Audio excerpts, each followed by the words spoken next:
So this basically is the demonstration of our project, that is IoT based class monitor. So assuming this setup to be our classroom, so herein we have two LED bulbs which are representing the lighting system of our class. So I have taken two LED bulbs, one to demonstrate the light above the blackboard, like you can see there, and we have used another red LED. So this is to represent the LED bulb above the student. So you can see there. Okay, and then we have Arduino Nano in here, so wherein we have our main code and sketch uploaded, and we have RFID MFRC module. So this actually detects the RFID tags. So we have our college ID cards. So we have our college ID cards in which we have our RFID tags implanted. So we are using the same in our project. And apart from that, we have two important components.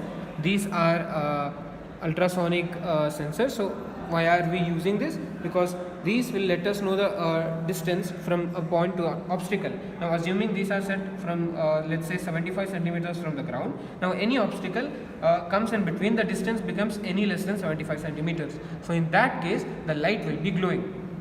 Okay, so coming to our Arduino IDE. So in the Arduino IDE, starting the serial monitor, it says put your card to the reader. So starting with the teacher's card. So when I put, so you can see a dim amount of light, that is the green light glows. So this is just to indicate that the power supply to the class is given. Now this does not mean the bulb is glowing.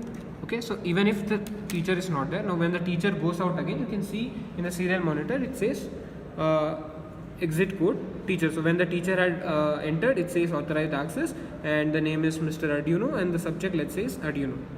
Okay, now even if only a student comes in, so you can see a dim amount of light glows in the red LED. That means the power supply to the class is given whenever either a teacher or a student comes in.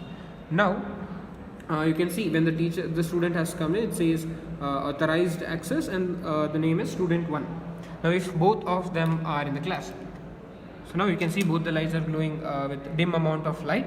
So that is the power supply to the class is given since the student and the teacher is present in the class. Now these ultrasonic sensors are used to give the complete light. So now let's say the teacher is under the blackboard, therefore you can see the teacher is under this sensor, therefore it glows brightly. Now let's say in the student's case, the student is under this light, therefore that glows brightly. So this basically is the project, that whenever the teacher is under his light, is sensor, so it glows darkly. Similarly, if the student is there, so it glows that way. And apart from that, we can store as number of RFIDs we want to use in these sensors.